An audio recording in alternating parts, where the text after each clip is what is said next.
Izy ngamba aloha tsara fatana fa fanampiana indrindra ho an'ilay ankizy malagasy. Zay zany no antony nahatonga an'ilay signature d'accord entre ny Active Assurance sy ny USD.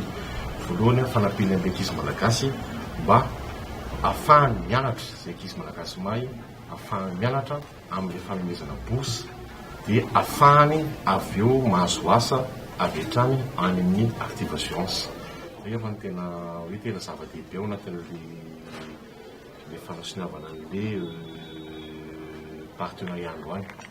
Ilay izy ilay bourse tsy hoe ohatran'ny bourse amin'ny hafa hoe omena an'ilay ankizy, fa ilay ankizy dia mianatra gratuitement ato amin'ny école zany, dia avy eo ampiasaina afaka miasa raisin'ny Active Assurance vita les licences en droit et techniques d'assurance.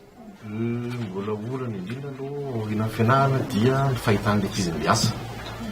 Be dia be ny ankizy mivoaka avy any amin'ny fampianarana ambony fa avy eo izy tsy mahita asa.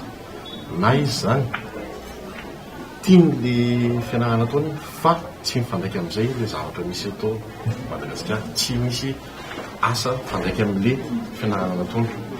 Izay mahatonga an'ilay hoe tonga dia natao an'ilay hoe droit et techniques d'assurance, tonga dia misy asa avy hatrany zany azo an'ilay ankizy avy eo fa tsy vita zany ilay licence dia io izy zany mety diso filière izy zany satria tsisy asa miandry azy tsy hainy hoe miveranao hiasa vaovao.